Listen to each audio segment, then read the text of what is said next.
অজয় গীতার চ্যানেলে আপনাকে স্বাগত।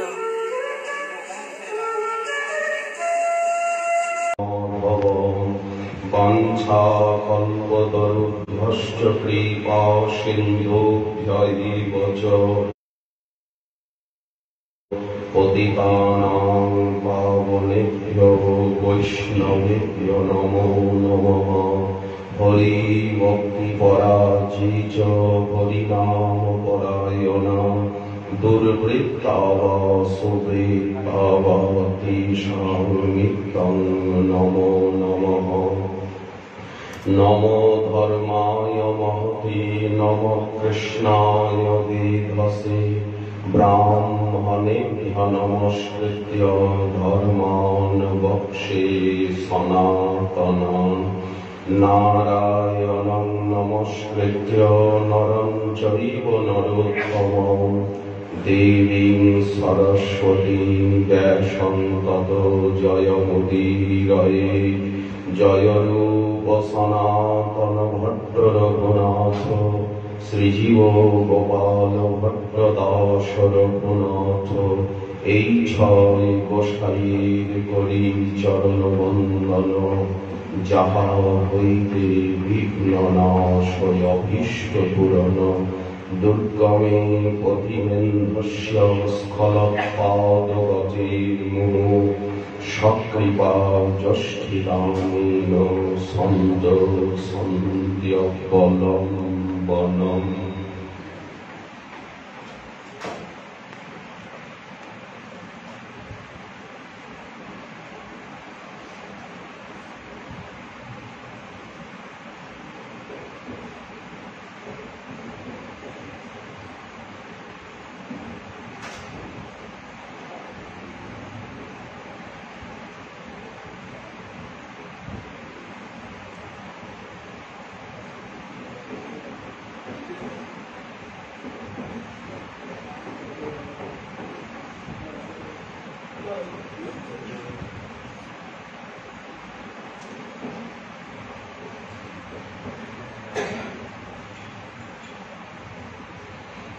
গৌরেন্দ্রস্য সভা বিভূষণমণি ত্যক্তা জরিভ্যাং শ্রিয়ং রূপস্যাগ্রজয়ীশ তরুণীং বৈরাগ্যলক্ষ্মীং দধে। অন্তর্ভক্তিরসেন পূর্ণ হৃদয় বাহে অবধূতাকৃতি শৈবালয়ে বিহিতং মহাশরৈব প্রীতিপ্রদস্তদ্বিদাম। পরম করুণা সিন্ধু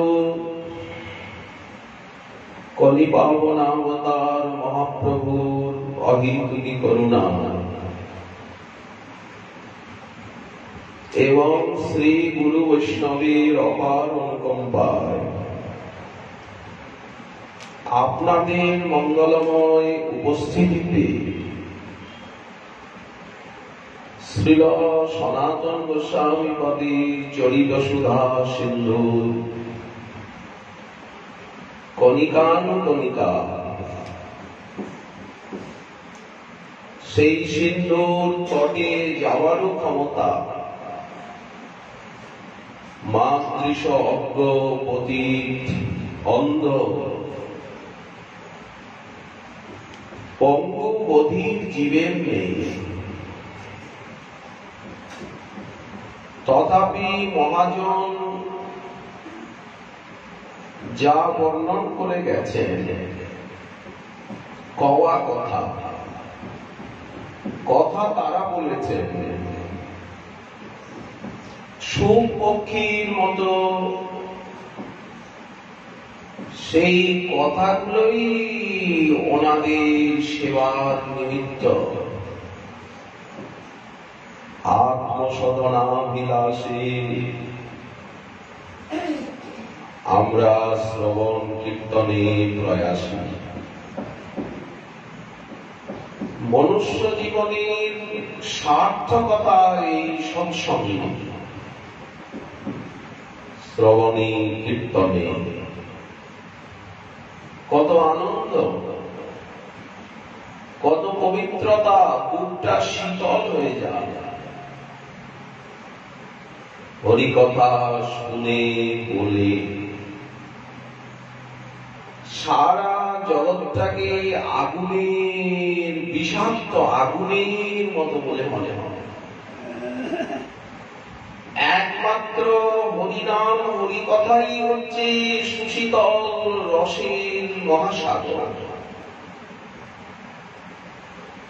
হরিকথা ছাড়া কিছুতেই আমরা বাঁচতে পারবো না। ভক্তের লক্ষণে বলাই হয়েছে মত কথা শ্রবণা দৌয়া শ্রদ্ধা যাবন্ন যায়। হরিকথায় রুচি বা শ্রদ্ধার থেকেই ভক্তি জীবনের শুভারম্ভ হয়ে থাকে। ভাগবত প্রমাণ। সনাতন গোস্বামী পদে ভক্তি জীবনের শুভারম্ভ হলো স্বপ্নে উনি দেখছেন কেউ ওনাকে ভাগবত দিয়ে আর বলছে তুমি এই ভাগবত, তখন তো সনাতন নাম হয়নি, মহাপ্রভু রামকেলিতে এই নাম নিলে, তুমি এই ভাগবত অধ্যয়ন করো। উনি সুপণ্ডিত। যেমন সেকালের দিনে ভারতবর্ষে লেখাপড়া বলতে সংস্কৃত ছিল মুখ্য, তার সঙ্গে আরবি, ফার্সি। এখনকার দিনে যেমন ইংরেজি না জানলে অফিস আদালতে চাকরি বাকরিতে তার কোনো স্থান নেই। ইংরেজিতে কথা বলতে না পারলে, লিখতে না পারলে তাকে কেউ শিক্ষিত বলে বর্তমানে মনে করে না। ভারতবর্ষের সমস্ত কাজ কারবার অফিসিয়াল ইংরেজি ভাষাতেই হয়। সেই ব্রিটিশদের আনুগত্যেই এখনো শাসন চলছে। ঠিক সেই রকম সেকালের দিনে আরবি, উর্দু, ফারাসি না জানলে কোন রাজকার্যে তাকে দেওয়া হতো না। এখনো বাদশাহী আমলে যে সমস্ত দলিল মিউজিয়ামে, প্রাচীন গ্রন্থাগারে, বৃন্দাবন সংস্থানে, জয়পুর সিটি প্লেসে, নানা প্রাচীন মিউজিয়ামে, সংগ্রহালয়ে সেকালের যে সমস্ত দলিল পত্র রয়েছে, মথুরায় মিউজিয়াম রয়েছে, টেম্পিয়ার নগরে। আচ্ছা, সেই সমস্ত নবাবী আমলের দলিলগুলো এখনকার মানুষ পড়তে পারবে। ইংরেজি জানা, হিন্দি জানা লোকও পড়তে পারে, কারণ ওগুলি সব আরবি ভাষায় লিখিত। সাধারণ উকিলও করতে পারে। তার জন্য আলাদা প্রশিক্ষণের ব্যবস্থা রয়েছে। সেই তার পাঠোদ্ধার করতে প্রশিক্ষিত যারা, তারাই পারে। আমাদের এখানেও রয়েছে সেই সমস্ত কিছু কিছু দলিল, ওগুলো আমরা বলতে পারবো না, সবাই বলতেও পারবো না। সব উকিলের দ্বারা ওর পাঠোদ্ধারও সম্ভব নয়। ওর জন্য আলাদা পড়াশোনা রয়েছে, আলাদা পরীক্ষা রয়েছে। তো সেকালের দিনে ফার্সি, উর্দু না জানলে কোন নবাবের চাকরি বাকরি হতো না। আর সংস্কৃতটা সেকালে জানতেই নেই। এখনো শ্রীমদ ভাগবতাদি, পুরাণাদি, বেদাদি, মনুস্মৃতি আদি, ধর্মসিন্ধু, ন্যায়সিন্ধু আদি আমাদের সনাতন ধর্মের যে মুখ্য গ্রন্থগুলি ঋষি প্রণীত, সবই সংস্কৃত ভাষা এবং ভারতের প্রাচীন ইতিহাস, ঐতিহ্য, কাব্য, সাহিত্য, কলা, নাট্য, যা যা গ্রন্থ ঋষিগণ প্রণয়ন করেছেন সবই উন্নত মানের সংস্কৃতে লেখা, সাধারণ মানের সংস্কৃত নয়, অতিশয় উন্নত মানের সংস্কৃতে লেখা। আজকাল আধুনিক যুগে সংস্কৃত ভাষা শেখাটা একটা বোঝা, একটা বিড়ম্বনা। অবশ্য একথা সর্বত্র প্রযোজ্য নয়, সবার রুচি তো সমান না, কিন্তু প্রায় করে এখনো সংস্কৃতে অনর্গল কথা বলবে, লিখবে, সমস্ত সংস্কৃত গ্রন্থগুলি পড়তে পারবে, পড়াতে পারবে, এইরকম বিদগ্ধ বিদ্বান ভারতবর্ষে লক্ষ লক্ষ আছে। ইউনিভার্সিটিতে সংস্কৃতির ডক্টরেট অনেকে আছে, প্রবীণ প্রাচীন অধ্যাপক। তো কিন্তু বর্তমান সময়ে মাতৃশ ক্ষুদ্র যে যুবক, যারা সাধারণত স্কুল কলেজে পড়ে অভ্যস্ত, তারা সংস্কৃত ভাষাকে একটা বিরাট বোঝা বলে মনে করে, একটা আপদ বলেই মনে করে সংস্কৃত ভাষার শিক্ষাকে, চর্চাকে। ফলত হয়েছে কি, বর্তমান যে সমস্ত ইংলিশ মিডিয়াম স্কুল বা বর্তমান ইউনিভার্সিটি পর্যন্ত স্নাতকোত্তর, সেখানে দেখা যাচ্ছে সংস্কৃত জ্ঞানের অভাবে তারা ভারতীয় সনাতন ধর্মের যে প্রকৃত স্বরূপ, সেই স্বরূপটি জানার থেকে সনাতন ধর্মী হয়েও সেই সনাতন পরম্পরার জ্ঞান থেকে মাতৃশ যুবক প্রায় করে বঞ্চিত হয়ে যায়। কেন বলেন? সনাতন ধর্মের মূল গ্রন্থগুলি সংস্কৃতে লেখা। আজকাল যারা ইংলিশ মিডিয়ামে পড়ছেন, স্কুল কলেজে পড়ছেন, তারা তো সোজা চলে যাচ্ছেন পাশ্চাত্য ভাবধারায়, পাশ্চাত্য ইসে। ফলত আজ 5000 বছরের, 10,000 বছরের, লক্ষ বছরের যে ভারতের হিস্ট্রি, ইতিহাস, ভূগোল, তার জ্ঞানের থেকে অনেক দূরে সরে যাচ্ছে, বঞ্চিত হয়ে যাচ্ছে। ওয়েস্টার্ন কালচার এবং western technology and western target তাদের জীবনে মুখ্য হয়ে যাচ্ছে। ভারতীয় সনাতন ধর্মের অবক্ষয়ের মূল কারণটি হচ্ছে এই যে গোড়ার থেকে আমরা শিক্ষাটা ইংলিশ মিডিয়ামে নিয়ে নিচ্ছি। প্রাচ্য শিক্ষার পরিবর্তে পাশ্চাত্য শিক্ষা এসে যাচ্ছে।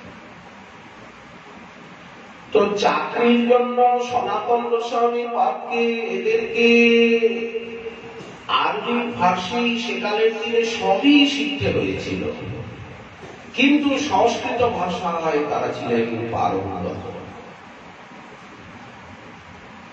তাদের গ্রন্থাবলী দ্বারা এটি প্রমাণিত হয়। এত উন্নত মানের সংস্কৃত পড়াশোনা করতে হয়েছে, পার্ষদ হলেও তাকে পড়াশোনা করতে হবে। মহাপ্রভুকে রীতিমতো গঙ্গাদাস পণ্ডিত, বিষ্ণুদাস পণ্ডিত, সুদর্শন পণ্ডিত, এই 3 পণ্ডিত মহাপ্রভুর ব্যাকরণের গুরু, একথা তো গ্রন্থেই লেখা রয়েছে।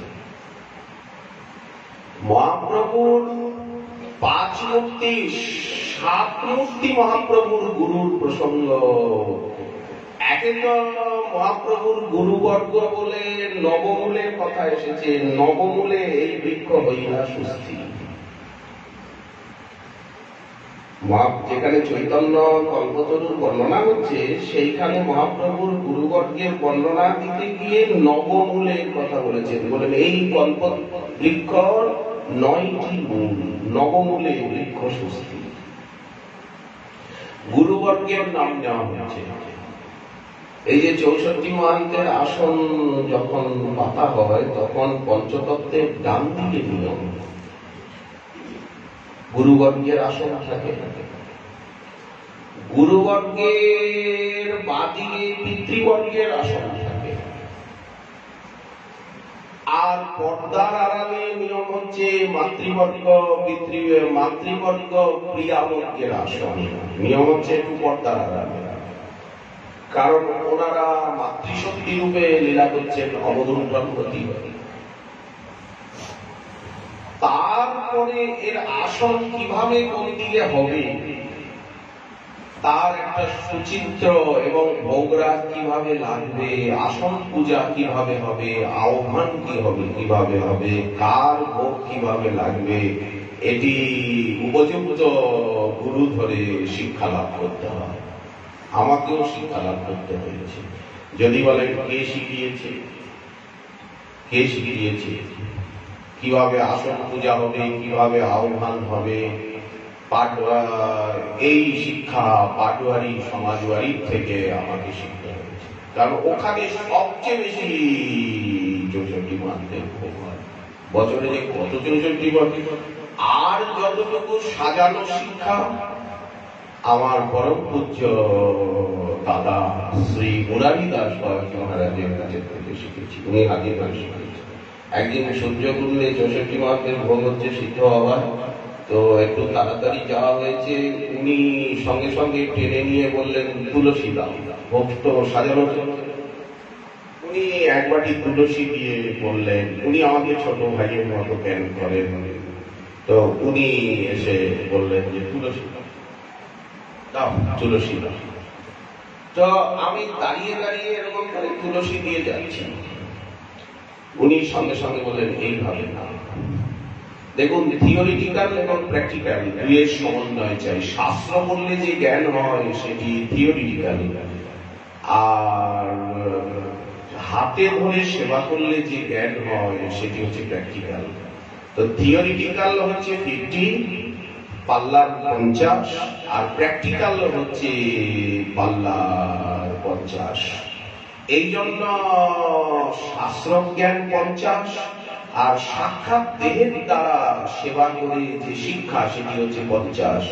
যাদের জীবনে এই প্র্যাকটিক্যাল এবং থিওরিটিক্যাল এবং প্র্যাকটিক্যালের সমন্বয় হয়েছে দাড়িপাল্লার মতো, এদিকেও 50 এদিকেও 500, এদিকে সেইখানে তাদের জীবনই সেবার নিমিত্ত সাধনের নিমিত্ত প্রস্তুত হতে পারে। তা না হলে শাস্ত্র জ্ঞান আছে মানে অর্থাৎ এইদিকে 500 গ্রাম বাটখারা আছে, এদিকে কিছুই নাই, তখন এই দিকটা হালকা হয়ে উপরে উঠে গেছে। সঙ্গে সঙ্গে দাদাজি মহারাজ শ্রী মুরারি দাস বাবাজি মহারাজ উনি বলেন এইভাবে তুলসী দিতে। দেখো ঠিক মাঝখানে রাজভোগ রয়েছে সাদা, ঠিক রাজভোগের উপরে এইভাবে প্রত্যেকটা তুলসী এক জায়গায় থাকবে, এক জায়গায় থাকবে। এই উনি বললেন ঠিক সাদা রাজভোগটার উপরে উনি কয়েকটা তুলসী দিয়ে দেখিয়ে দিলেন। ঠিক তুলসী যেমন যখন সকলে ভোগ দর্শন করবে আর তুমি এইভাবে দাঁড়িয়ে দাঁড়িয়ে তুলসী দিচ্ছ, তো সরার উপরে পড়ছে ঠিক, হয়তো কালো জামের পাশে গিয়ে তুলসীটা লুকিয়ে যাচ্ছে, এদিকে তুলসীটা তো দর্শন হচ্ছে না, তুলসীজির তো দর্শন হচ্ছে না। ঠিক সাদা রাজভোগ বা হলুদ রাজভোগ মাঝখানে আছে রাজার ভোগ। রাজার ভোগ শ্রীকৃষ্ণ রাজাধিরাজের ব্রজমহেন্দ্র নন্দনের পুত্র রাধারানীকে সাধারণ রাজরাজেশ্বরী, মহেশ্বরী, প্রিয়েশ্বরী, সধেশ্বরী, সুরেশ্বরী, ত্রিবেদ ভারতীশ্বরী, প্রমাণ শাসনেশ্বরী, রমেশ্বরী, ক্ষমেশ্বরী, প্রমোদ কাননেশ্বরী, ব্রজেশ্বরী প্রজাধারী। তো রাজরাজেশ্বর অনন্ত কোটি ব্রহ্মাণ্ড নাথ, অনন্ত কোটি ব্রহ্মাণ্ডের সম্রাট, চিদ অচিত জগতের মালিক মালিকানীরা, তাকে ভোগ দেওয়া হচ্ছে।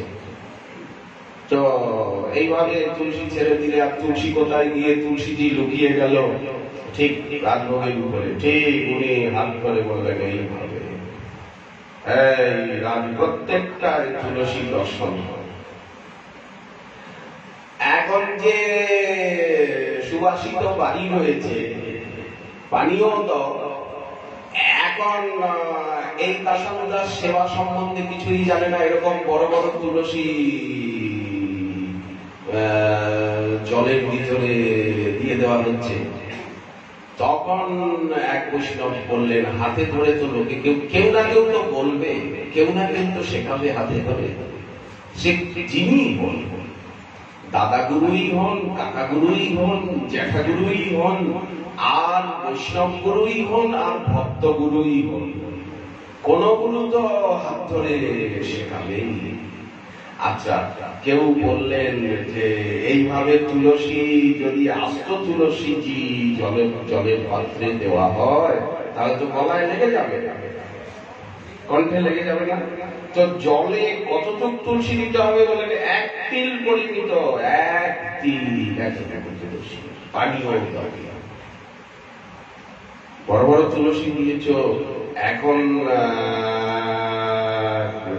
অন্নমনস্ক হয়ে একবার কি হলো, শ্রী গুরু মহারাজের লীলামৃত সবসময় মনে পড়ে। সূর্যের মতো চন্দ্রের মতো ইহ লোচন আনন্দ ধাম, আনন্দ ধাম সুচন্দ্র কিরণে করুণা। সত্যি যে গুরুদেব সুচন্দ্র কিরণ, সত্যি যে গুরুদেব পূর্ণচন্দ্র আর প্রতপ্ত তপন। এই যে গুরুবন্দনায় যে সুচন্দ্র কিরণ গুরুদেব, পূর্ণিমার জ্যোৎস্না, পূর্ণিমার চন্দ্র জ্যোৎস্না চন্দ্রিমা। গুরু লীলামৃতে তো মনটা ডোবাতে হবে। ভগবান লীলা তো পরে, আগে তো শ্রীগুরু লীলা, আগে তো ভক্ত লীলা। ভক্তনকে যশ দাও, ভব সমাতরণ তরঙ্গ নাহিন আরো রূপা। তো গুরু লীলায় তো মনটা ডুববে, সবসময় তো গুরুদেবের কথা মনে করবে। আচ্ছা, একবার কি হলো যে ওনাকে খেজুর ভোগ লাগিয়ে প্রসাদ দেওয়া হয়েছে। তো খেজুরের ভিতর থেকে যে আঠি, সেই আঠি সরানো হয়েছে, কিন্তু হয়তো ব্যস্ততায় কয়েকটায় আঠি রয়েই গেছে। বা আরবিয়ান যে বড় বড় খেজুর, আরবিয়ান বড় বড় খেজুর আছে, এখন সেগুলি তো খুব নরম, হয়তো আঠি বাদ দেওয়া হয়। গুরু মহারাজ খুব ব্যস্ততায় প্রসাদ পেতেন।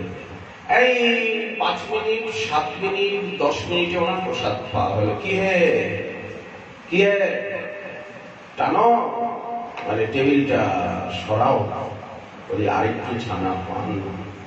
তো আরেকটু ছানার সঙ্গে একটু কলা নিতেন, একটু কি বলে যে লাল লাল যে দেওয়া হয়, চেরি ফল দিলে চেরি ফল একটু নিয়ে নিতেন। আচ্ছা, ছানার সঙ্গে উনি এমনি চিনি আনতে নিতেন না, ওই একটু খালি ফিকা ছানা প্রসাদ, একটু কলা নিলেন, আর হয়তো একটু যদি লাল চেরি ফল থাকলো একটু চেরি নিলেন, কি একটা কিশমিশ হয়তো থাকলো ছানার সঙ্গে, একটা কিশমিশ। উনি পাখির মতো প্রসাদ পেতেন। এটা একটু ধরলেন, এটা একটু ধরলেন, এটা একটু ধরলেন, এটা একটু ধরলেন, যেমন আমাদের ছিল বাবাজি মহারাজ প্রসাদ পান। 5 মিনিট 2 মিনিট, ও কোথায় লাভ দিয়ে এখন চলে যাবে। আহার নেই, শ্রীল গুরু মহারাজের আহার ছিল না, নিদ্রা ছিল না। রসিক মোহন বিদ্যাভূষণ পাল, উনি যেমন নীলাচলে ব্রজমাধুরীর আগে ওনার আত্মচরিত বর্ণন করতে গিয়ে লিখেছেন, আজ 40-42 বছর আমি বিনিদ্র রজনী যাপন করি। শ্রীপাদ রসিক মোহন বিদ্যাভূষণজি, উনি ওনার আত্মচরিত কথা কিছু ওনার গ্রন্থে ভূমিকায় লিখেছেন। তো গুরু মহারাজ সেই প্রকার বলতেন, বলেন দেখো দীর্ঘদিন নিদ্রা আমাকে ছেড়ে চলে গেছে। বিনিবিদ্ধ হয়ে কাটা। আচ্ছা, তারপরে উনি ছানা মুখে দিয়েছেন, খেজুর। উনি খুব অন্যমনস্ক হয়ে সবসময় একটা অন্য চিন্তা করতেন, অন্য জগতে থাকতেন। এই জন্য বাইরের কাজকর্ম খুব তাড়াতাড়ি আর খুব ফিটফাট, খুব পরিপাটি, খুব পরিপাটি। একটু যদি কানে হাত দিয়েছেন, সঙ্গে সঙ্গে হাত ধুতে হবে। একটু যদি এই জায়গায় একটু হাত চলতে হবে। আচ্ছা, এতটা পবিত্রতা সদাচার ছিল। আচ্ছা, যেই উনি তাড়াতাড়ি করে খেজুর চর্বণ করেছেন, খেজুরের ভিতরে আঠি আছে, ওনার এখানে দুটো দাঁত এরকম ছিল বসানো, এখন সেই কৃত্রিম দাঁত। এখন ওই খেজুর এমন ভাবে উনি হঠাৎ করে উনি খুব তাড়াতাড়ি সব কাজ করলেন, খেজুর চাপিয়ে ফেলেছেন, সেই একটা দাঁত গেছে, এই কষ্ট। আর তারপরে তখন সেবকের উপরে রাগ, ওনার রাগটা কিরকম ছিল, উনি আওয়াজ জোরে করবেন, রাগটাকে চিবিয়ে নেবে, পান চিবানোর মতো রাগটাকে চিবিয়ে নেবে, কিন্তু ভিতরে রাগে গড়বড় করবেন, কিন্তু মুখে কথা বলবেন। ওই সেবককে একটু বললেন, প্রকাশ করবেন না নিজে রেগে গেছে। ওই মানে রাগটাকে একেবারে পানের মতো চিবিয়ে বুকের ভিতরে হজম করে ফেললেন। হয়তো সেবককে দুটো। এইবার যে কাকে বলবেন, বাইরের যে ভক্তেরা ওনাকে বিশিষ্ট দণ্ডবোধ করতে আসবে, যখন জিজ্ঞাসা করবে যে বাবা কেমন আছেন, বলে আর কেমন আছে, বলে আর বাবা কেমন আছে, আর এই বলে বাইরের যারা ভক্ত বিশিষ্ট, এই বলে সেবককে বলতে হবে, এই বলে সেবক। কিন্তু সেবককে হয়তো একটু কিছু বলেছেন, আর সেবকের সঙ্গে কথাই বলবেন না, মুখ গম্ভীর হয়ে গেছে। উনি যে রাগ করেছেন বুঝতে পারতাম, এই করে উনি দণ্ডবোধ করলেও যার উপরে উনি রুষ্ট তার দিকে তাকাবেই, ও তাকাবেই, এর দ্বারা কথাও বলবেন না, উনি মাথা মাথা করে আছে, জব করছে, পাত্তা পাবে না। ওনার স্বভাব ছিল পাত্তা দেবে না, কিন্তু মুখে কিছু বলবেন না। এবার যার প্রতি প্রসন্ন উনি তাকাবেন, হাসবেন। আর তখন যখন উনি চিন্তা ভাবনা করেন তখন কোনো কথা বলবেন না। এইবার যখন উনি স্বাভাবিক অবস্থায় থাকবেন তখন উনি আপন মনেই, উনি যে প্রসন্ন এটা বোঝা যেত, উনি হাসতেন নিজের মনেই, নিজেই কথা বলতেন। তখন উনি ওনার মনে যে গল্প আসছে, চিন্তা আসছে, সেইটা একটু গল্প করতেন, একটু হাসতেন, একটু খোঁচা দিতে হতো, একটু খোঁচা দিলে আরো ভালো হতো। তো সবাই তো আমরা ভয় পেতাম বলে ওনাকে খোঁচা দেওয়ার মতো সাহস আমাদের ছিল না। তথাপি যখন ওনার নিজেই হাসতে হাসতে গল্প করতে বা অন্যে কিছু প্রশ্ন করেছে, তখন উনি হাসতে হাসতে গল্প করছেন, সেই সময় ওনার ওই গল্পের ভিতরে ওনার কাছে বসে শুনতে হবে, বা ওর মধ্যে আরেকটু ফোড়ন দিয়ে দিতে হবে, আবার একটু খুন্তি টেনে দিতে হবে, তখন কিছু মুখের থেকে বেরোবে। এর মধ্যে যদি আবার কোনো ভদ্রলোক এসে গেল, দর্শনার্থী এসে গেল, তখন উনি চুপ হয়ে গেল, তখন আবার উনি অন্য মানুষ, তখন কমনি। যাই হোক, সেই কৃত্রিম দাঁতটা ভেঙে গেল, তো আবার ডাক্তারের কাছে গিয়ে আবার দাঁত ঠিক করে। এই সেবায় সাবধান। তো এই সাবধানতা কখন আসে? করতে করতে করতে করতে সেবা করতে করতে করতে করতে করতে করতে আসে। একদিনে আসে না, এক জন্মে হয় না। এই রাস্তাটা এক জন্মের নয়। এক বছরে কখনো MA পাস করা যায় না, মাস্টার ডিগ্রি হওয়া যায় না। একটা মাস্টার ডিগ্রি হতে গেলে KG1 থেকে স্নাতকোত্তর হতে গেলে ক বছর লাগে, কতদিন লাগে? তো এই যে শ্রদ্ধা, সাধুসঙ্গ, ভজন ক্রিয়া, এর থেকে প্রেম প্রাপ্তি, এটা কতদিন লাগে মন দিয়ে ভজন করলে। এর ভিতরে আবার প্র্যাকটিক্যাল, আবার থিওরিটিক্যাল, থিওরিটিক্যাল প্র্যাকটিক্যাল এর দুইয়ের সমন্বয় জীবন প্রয়োজন। খালি পণ্ডিত হলে কিছু মিলবে না। এই যে দাদাজি মহারাজ যেমন হাতে ধরে বলে এইভাবে তুলসী দাও, এই পানীয় জলে এতটুকু তুলসী দাও, এইভাবে ভোগ লাগাও, এইভাবে ঠাকুরকে সাজাও, এইভাবে ঠাকুরের ভোগ দাও, এইভাবে। উনি কুম্ভে ভান্ডারা হচ্ছে, উনি অসুস্থ, তাও 20 বার উঠে কি মিষ্টি ঠিক আছে তো, বাসমতি চালের কি বাসমতি আরো ভালো, আরো ভালো বাসমতি আনো, আরো ভালো করে করো, আরো বেশি করো। এই যে যারা বসে আছেন সেবা করছেন, লাল কাপড়, সাদা কাপড়, হরিহর, হরিহর পর্বত, হরিহর পর্বত মধ্যে সবাই আসতে পারে, সবাই বসতে পারে, আর একবার পর্বত হবে, দ্বিতীয়বার পর্বত হবে। তো উনি বললেন দাদাজি মহারাজ যে কি ভাববে বলতো? ভাববে স্বয়ং শ্রীকৃষ্ণ, স্বয়ং ভগবান এই সাধুর রূপে এসে তিনি একটা বিগ্রহ রূপে, অর্চাবতার রূপে ভোগ লেগে গেছে, ওই একসঙ্গে উনি গ্রহণ করলেন। এইবার সাক্ষাতে উনি এত রূপ ধারণ করে এসে উনি সেবা অঙ্গীকার করছেন। এখন কিন্তু তুমি কোনো বিচার করবে না, কে কোন সম্প্রদায়ের, কে কোন কার কাছ থেকে এসেছে, কোথার থেকে, কাউকে করতে যাবে না। সর্বনাশ।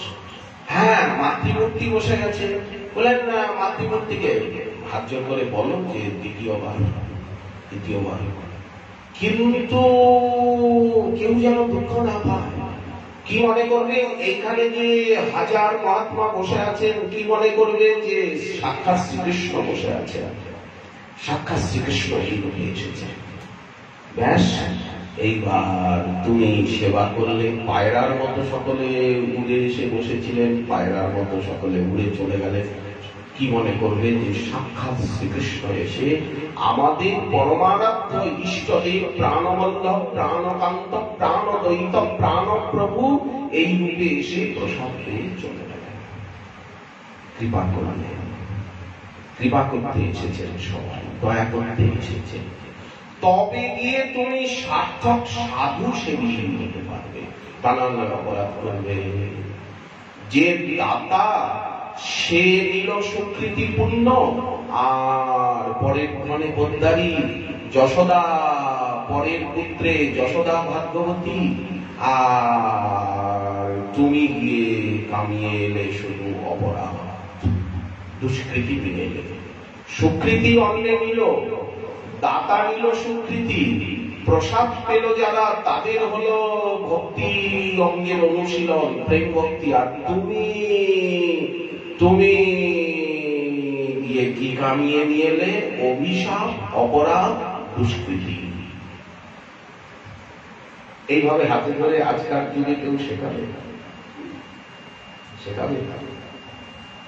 দুই দাদা জীবন হাতে ধরে সেবা, মর্যাদা, সম্মান এখনো শেখান আমার মুরারি দাস বাবাজি মহারাজজিও, আর আমার পরম পূজ্যপাদ দাদাজি শ্রী বিনোদ বিহারী দাস বাবাজি মহারাজজিও, বর্ষাল ধাম ক্রিয়াকুণ্ড, এই দুইকে আমি শিক্ষাগুরু রূপে মানি।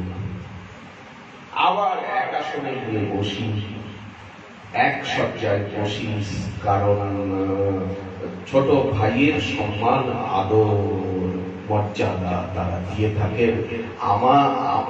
আমাদের শ্রী গুরু মহারাজের প্রতি দুই সর্বদা আরাধ্য ভাব এবং গুরু ভাব পোষণ করেন। শত সহস্র মুখে গুরু মহারাজের প্রশংসা করে বলেন, উনি সাক্ষাৎ ব্রজনিকুঞ্জের রাধা কিঙ্করী। এই শব্দটা আমার বিনোদার এবং মুরারিদাস মুখে যে আমরা অনুভব করেছি, তোমরা অনুভব করতে পারো বা না পারো, তোমরা অনুভব করতে পারো বা না পারো, আমরা আমরা ব্রজমণ্ডলে সকলে অনুভব করেছি উনি সাক্ষাৎ ব্রজনিকুঞ্জে মঞ্জরি নেমে এসেছেন রাধা দাস্য প্রচারের জন্য। ওনার এইরকম পবিত্র জীবন, এইরকম আদর্শ, এইরকম গাম্ভীর্য, এইরকম ব্যবহার, এইরকম অমানিমানদত্ত জ্ঞান, ওনাকে দেখলেই বুক শীতল হয়ে যায়, ওনার দর্শনেই বুকটা শীতল হয়ে যায়। আচ্ছা, এই ভাষা কেউ বললেন? আমার দুই দাদা ছাড়া। একদিন বর্ষানে বলছেন ক্রিয়াকুণ্ডে, বলেন দেখো সকল সাধু মাত্রকে সমান দৃষ্টিতে দেখবে, ওখানে রামানন্দী, গৌরিয়া, নির্মাণকে বিচার করতে যাবে না, অপরাধ হবে। এই যে সাধু সেবা কিভাবে করতে হয়, সাধুকে কিভাবে মর্যাদা দিতে হয়, কিভাবে সম্মান করতে হয়, কিভাবে সেবা করতে হয়, যদি মাতৃস অজ্ঞ পুত্র নারকী অধম জীব শিখতে চায়, যদি শিখতে চায়, তারা যেন আমার দুই দাদা মহারাজ বিনোদ দা এবং আমার মুরারি দার কাছে তারা গিয়ে সেবা শিখুক, মর্যাদা শিখুক, ভদ্রতা শিখুক, ব্যবহার শিখুক, আদর্শ শিখুক, ভজন শিখুক, আচরণ শিখুক। আমি এই দাসানা দাস তাদের একটা চরণ, উনি অসুস্থ, ওনার পাশে বসে ওনাকে জড়িয়ে ধরে বললাম, উনি কাঁদছেন, উনি অবিরাম, ওনার চোখে জল। শ্রী মুরারিদাস বাবাজি মহারাজ, ওনাকে বললাম, জন্মে জন্মে যেন আপনার মতো দাদা জীবন পাই, জন্মে জন্মে যেন আপনার মতো দাদা পাই। উনি ঝরঝর ঝরঝর করে কাঁদছেন, নাক দিয়ে লালা পড়ছে, মুখ দিয়ে। আমি ওনার চোখের জলগুলো আমার চোখে লাগাচ্ছি, মুখে লাগাচ্ছি, যে আমার এই স্থিতি যেন কোটি জন্ম পরে লাভ হয়। এই জন্মে তো হবে না, কোন জন্মেও হবে না, কোটি জন্ম পরেও যেন আমার পাষণ্ড হৃদয়, অপরাধী হৃদয়, বজ্রসারগ্রস্ত হৃদয় বলে যায়। আর উনি এত সরল চিত্ত, উনি বলছেন অবশ্য। আর বললাম, আপনি প্রকট লীলায় অপ্রকট লীলায় যেখানে থাকুন, আমাদের পাশে পাশে থাকতে হবে, আপনাকে আমাদের পাশে পাশে থাকতে হবে। সঙ্গে সঙ্গে কাঁদতে কাঁদতে বলেন, থাকবো। আর বললাম, যখন আপনাকে চিন্তা করব, তখন আপনি আমাদের মনোমন্দিরে এসে আমাদেরকে শক্তি যোগাবেন। আমরা যেন আপনার পদাঙ্ক অনুসরণ করে এইভাবে বিগ্রহ সেবা, এইভাবে বৈষ্ণব সেবা, এইভাবে গুরু সেবা, আপনার মতো ত্যাগ, বৈরাগ্য, দৈন্য, আদর্শ, সহিষ্ণুতা, এই সেবা শক্তি এক কণিকা যাতে লাভ করতে পারি, জীবনে যেন সবসময় প্রতি মুহূর্তে সেবার গতিতে আপনাকে চিন্তা করতে পারি। সঙ্গে সঙ্গে বলেন, থাকবো, সবসময় থাকবো। এই ভালোবাসা, এই দুই দাদার কাছে যে ভালোবাসা, যে স্নেহ, যে প্রীতি, যে সৌহার্দ্য, যে শুভচিন্তা পদে পদে লাভ করি, তাদেরকে জিজ্ঞাসা না করে এক গ্লাস জল খাই, তাদের সঙ্গে কনসাল্ট না করে। কারণ এরা সম্প্রদায়ের, সমাজের প্রকৃত বিদেশী, প্রকৃত মহাপুরুষ, ব্রজ বিভূতি। এই কথা, এই ব্রজ বিভূতি উপাধিটি বর্ষানে পণ্ডিত সমাজ এবং স্বয়ং রাজনৈতিক বিধায়ক সমাজ আমার বিনোদটাকে দিয়েছে। লেখা আছে, দেখবেন যে জয়পুর মন্দিরের থেকে যেখান দিয়ে গাড়ি বর্ষানে ওঠে, যেখানে বর্ষান দিয়ে গাড়ি ওঠে নিচে, সেইখানে যেখানে গাড়ি পার্কিং এ, ওটা জয়পুরিয়া, রাজস্থানের জয়পুরিয়া মন্দির, ও ওখান থেকে যে টার্ন নিল শ্রীজির মন্দিরের রাস্তা যাচ্ছে, সেখানে দেখবেন একটা প্রস্তর আছে, সরকারের থেকে সেই প্রস্তরটা, সরকারি বিভাগের থেকে সেই প্রস্তরটা কোন সাধু লাগায়।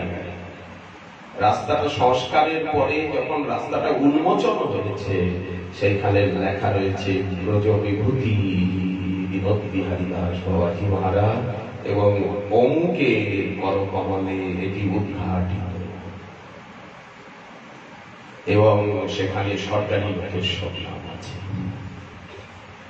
এইবার বুঝুন যে এমন সব দাদাজিদের পেয়ে আমাদের গোবিন্দকুণ্ডে আমার চৈতন্যদা রয়েছেন, আমরা এক শয্যায় শয়ন করি গিয়ে একাশনে গিয়ে বসি। এই ওনার সঙ্গে ওনাকে জিজ্ঞাসা না করে একলা জল খাই না, কেন জানি যে জীবনে প্রকৃত মঙ্গলকর্তা, প্রকৃত ভালোবাসা, প্রকৃত স্নেহ মমতা একমাত্র সর্বত্যাগী সাধুগণের মহাত্মাগণের হৃদয়ে রয়েছে। এই জন্য যেমন গ্রন্থ অনুশীলনের প্রয়োজন, সঙ্গে সঙ্গে সাধু সঙ্গ, সাধুর আনুগত্য, ভজনশীল মহাপুরুষগণের আনুগত্য জীবনে একান্ত প্রয়োজন। যেমন দীক্ষাগুরু পাদ পদ্ম, শিক্ষাগুরু পাদ পদ্ম, বিদ্যাগুরু পাদ পদ্ম, শ্রবণ গুরু পাদ পদ্ম, অভিভাবক গুরু পাদ পদ্ম, দাদা গুরু পাদ পদ্ম, কাকা গুরু পাদ পদ্ম, জ্যাঠা গুরু পাদ পদ্মে আনুগত্য কায় মনোবাক্যে প্রয়োজন, যেটা মহাপ্রভু শিক্ষা দিচ্ছেন। ব্রহ্মানন্দ ভারতী, পরমানন্দ পুরী কি মহাপ্রভুর দীক্ষাগুরু না শিক্ষাগুরু না সন্ন্যাস গুরু? বলে গুরুদেবের গুরু ভাই কাকা। কাকা গুরুদেবকে কতটা মর্যাদা দিতে হবে চৈতন্য চরিতামৃতে দেখুন। ব্রহ্মানন্দ পুরী, ব্রহ্মানন্দ ভারতী, পরমানন্দ পুরীর প্রতি মহাপ্রভুর সন্ন্যাস সম্মান মালা। জগন্নাথ দর্শনে যাচ্ছেন এই নেত্রোৎসবে, এই নেত্রোৎসব নবযৌবন উৎসবের বর্ণনা। তো এতদিন পরে তো নেত্রোৎসব নবযৌবন উৎসব হচ্ছে। মহাপ্রভু আলালনাথের থেকে এসেছেন, মহাপ্রভুকে আলালনাথের থেকে আনা হলো, উড়িয়া গৌরিয়া ভক্তগণ সব এসে গেছেন। তো মহাপ্রভু যে নেত্রোৎসব দর্শনে, নবযৌবন উৎসব দর্শনে যাচ্ছেন, এতদিন পরে জগন্নাথের শ্রীমন্দিরের আজ পট খুলেছে। তো আগে মহাভিড়, 15 দিন পরে দর্শন। তো মহাপ্রভুর আগে আগে রয়েছে পরমানন্দ পুরী, ব্রহ্মানন্দ ভারতী।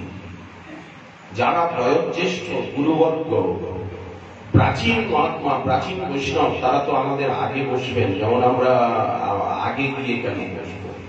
আগে প্রাচীন বয়োজ্যেষ্ঠগণ গুরুবর্গ।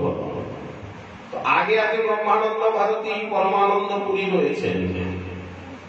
তারপরে মাঝখানে মহাপ্রভু রয়েছেন, তাদের পিছনে মহাপ্রভুর ডানে রয়েছেন অবধূত নিত্যানন্দ সুন্দর, বামে রয়েছে নিত্যানন্দ সুন্দরের ডান দিকে রয়েছে অদ্বৈত প্রভু, বামে রয়েছেন গদাধর, সর্বদামোদর, পুণ্ডরিক বিদ্যানিধি। তার পেছনে তা মহাপ্রভু এবং সবার আগে দুই গুরুদেবের আগে রয়েছেন কাশীশ্বর মহাভগবান, মহাপ্রভুর গুরু ভাই। এই কাশীশ্বর গোবিন্দ দাস মহাপ্রভুর গুরু ভাই। গুরু ভাইকেই উনি অঙ্গ সেবা দিয়েছেন গুরুদেবের আদেশে, অন্য কাউকে অঙ্গ সেবা দেন। মহাপ্রভুর যে অঙ্গ সেবক সে মহাপ্রভুর গুরু ভাই। ঈশ্বর পুরীর সেবা করেছেন। পুরীপাদ সিদ্ধিকালে আজ্ঞা দিয়েছে যে শ্রীকৃষ্ণ চৈতন্যের কাছে গিয়ে তুমি থাকো, শ্রীকৃষ্ণ চৈতন্যের সেবা করো।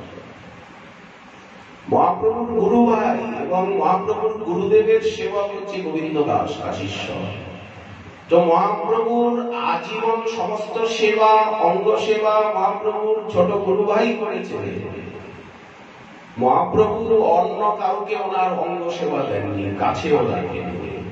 সেই গুরু ভাই গোবিন্দ দাসের আজ্ঞায় আনুগত্যে রামাই, নন্দাই, তারপরে শঙ্কর, তারপরে রঘুনাথ দাস গোস্বামী পাদ, এরা গোবিন্দ দাসের আনুগত্যে আজ্ঞায় সেবা করেছে। রামাই নন্দাই রোজ 22 ঘড়া জল তোলে। একথা চৈতন্য চৈতন্য মানে মহাপ্রভু যখন ছিলেন কাশী মিশ্রালয়ে, মহাপ্রভু যখন সদাচারী, অনেক জল লাগতো। তো সেখানে দিনে বড় কুয়া ছিল, এখনো সেই কুয়াটা আছে। তো সেই কুয়ার থেকে 22 ঘড়া জল টেনে টেনে তুলতে হতো।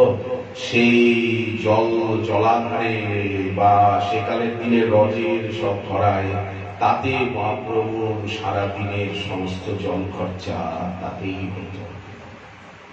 সমুদ্রের জল তো লবণাক্ত। আচ্ছা, এইভাবে নিখুঁত চিত্র রয়েছে। পেছনে রয়েছে অন্যান্য ভক্তেরা, মহাপ্রভু নেত্রোৎসব দর্শনে যাচ্ছে।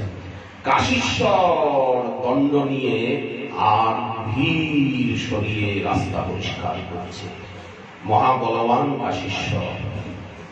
এই কাশীশ্বরকে মহাপ্রভু গোবিন্দ দেবের সেবার নিমিত্ত নিজের বিগ্রহ দিয়ে, এই কাশীশ্বরকে একদিন হঠাৎ মহাপ্রভু ওনার গুরু ভাই আদেশ করলেন, কাশীশ্বর তুমি বৃন্দাবনে গিয়ে গোবিন্দ দেবের সেবা করো।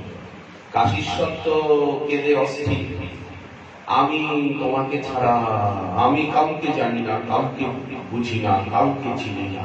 বলে বৃন্দাবনে বাস করবে, গোবিন্দ দেবের সেবা করবে, আমি কোথাকারকে? মহাপ্রভু তো দৈন্যের মূর্তি, মহাপ্রভুর সঙ্গে দৈন্যে কথাবার্তায় ত্যাগে কেউ পারবে মহাপ্রভুর সঙ্গে? মহাপ্রভু বলেন, আমি একজন সাধারণ ব্যক্তি, তুমি আমার সাহায্য সহায়তা করে তুমি কি পাবে? তুমি বৃন্দাবনে গিয়ে গোবিন্দের সেবা করবে। কাশীশ্বর কাঁদছেন, আমি তোমাকে ছাড়া কিছু জানি না, তোমার মধ্যেই আমি সবকিছু দেখতে চাই, পেতে চাই।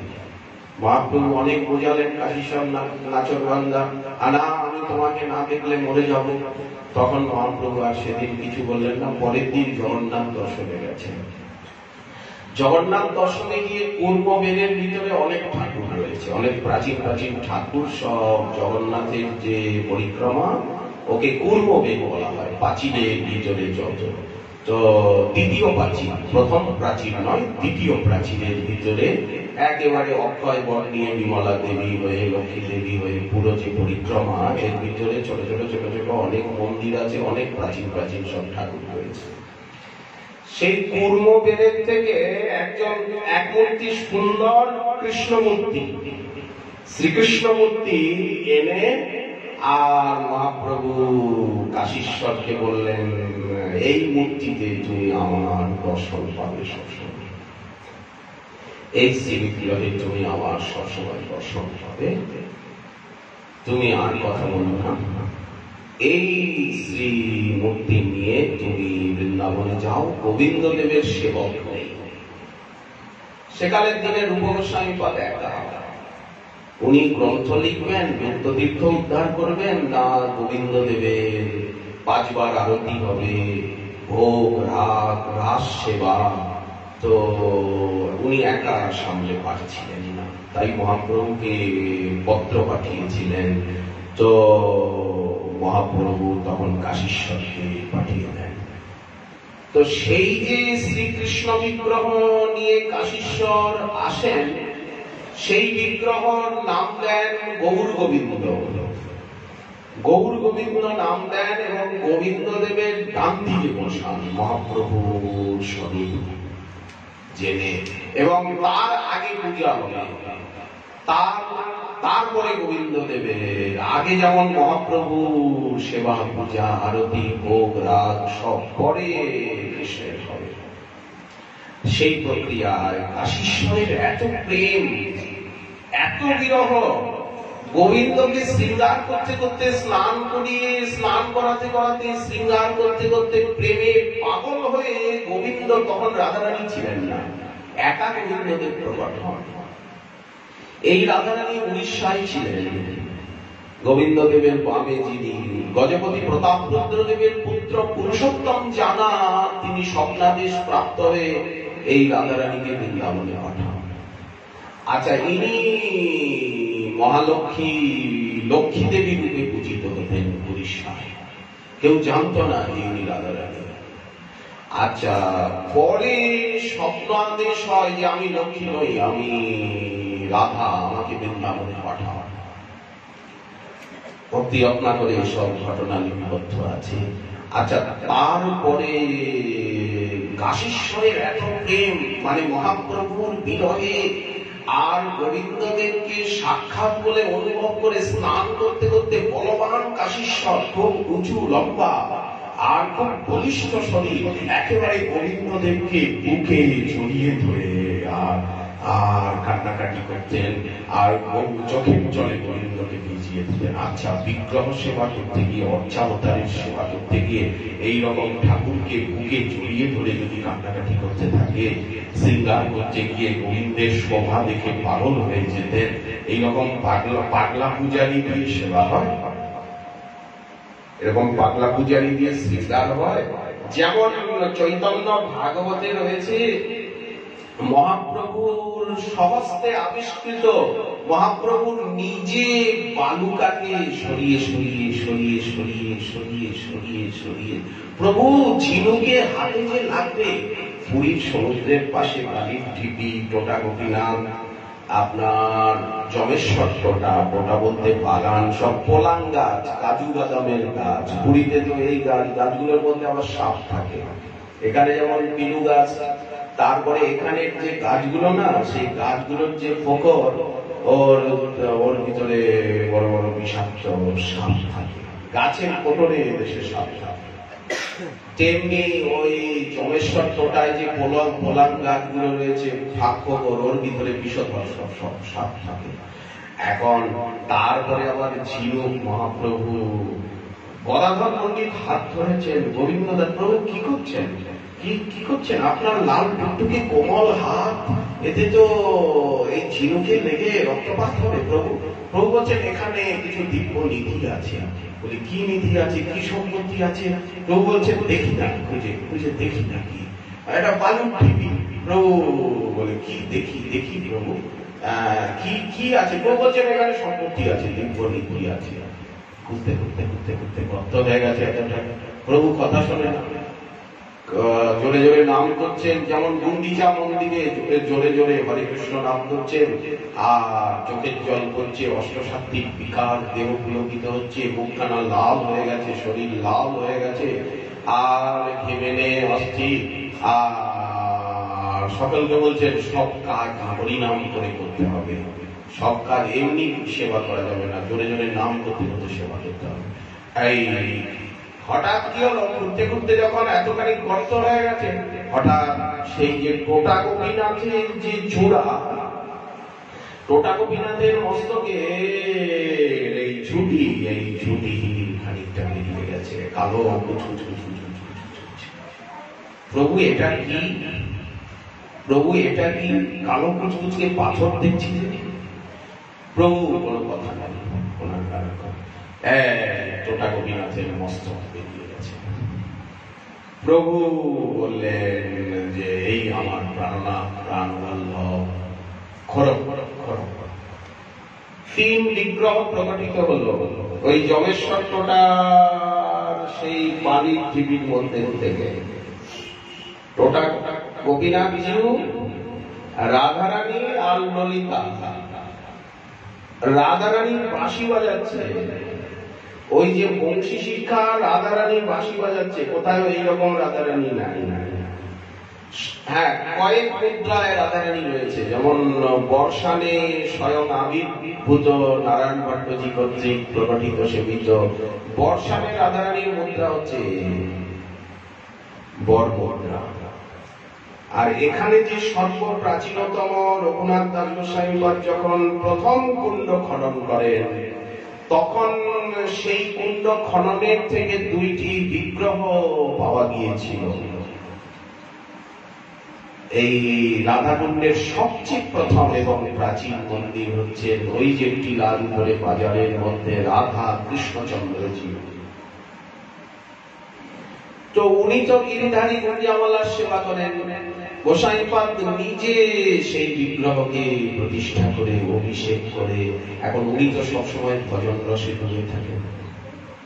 গিরিধারী এখন ঠাকুরের তো 5 বার আরতি করতে হবে, ভোগ লাগাতে হবে, সেবা করতে হবে, দর্শনার্থী আসবে। রাধাকুণ্ড, তখন এই গ্রামের নাম রাধাকুণ্ড হয়নি, আরিফ গ্রাম, কোন মন্দির ছিল না। এই হচ্ছে গ্রামের এবং রাধাকুণ্ডের সবচেয়ে প্রাচীনতম মন্দির। রাধাকৃষ্ণ নাম দেন, ঠাকুর উনি নিজে প্রতিষ্ঠা করেন। সেবা করবে কে? তখন এই গ্রামে গোড়া রাজপুতদের ক্ষত্রিয় রাজপুতরাই ছিল, বিপ্র পরিবার তখন তেমন ছিল খুব সামান্য। তখন পরাশর গোত্রীয় মহর্ষি পরাশরের গোত্রে, পরাশর গোত্রের সৃষ্টি কি করে হলো? পরাশরের তো একই পুত্র বেদব্যাস, বেদব্যাসের একই পুত্র সুখদেব, সুখদেব তো বিবাহ করেননি, তাহলে পরাশর গোত্র ব্যাস গোত্র কোথা থেকে এলো? গোত্র মানে বনেশ। বললেন সুখদেবের একটি ছায়ামূর্তি কোন সময় গৃহস্থ আশ্রম প্রকাশ করে এই পরাশর গোত্রের সৃষ্টি করেছিল। এই জন্য সেই বংশের যারা, তাদের সকলকে বলা হয় পারাশর। পরাশরের বংশধর, এই জন্য সব পারাশর। যেমন গর্গাচার্যের বংশধর, এই জন্য গর্গ, গার্গ লাগে না, বিশ্বামিত্রের বংশধর, বিশ্বামিত্র কুশ বংশের কৌশিক, এই এরা সব বিশ্বামিত্রের বংশধর। কৌশিক এই ঋষি বংশের, এরা সব ঋষি রক্ত। আচ্ছা, তারপরে সেই পরাশর গোত্রীয় কিছু ব্রাহ্মণ পাহাড় থেকে এনে তাদের হাতে সেবা ভাগ দেওয়া, তাদেরই উপাধি হচ্ছে গোস্বামী।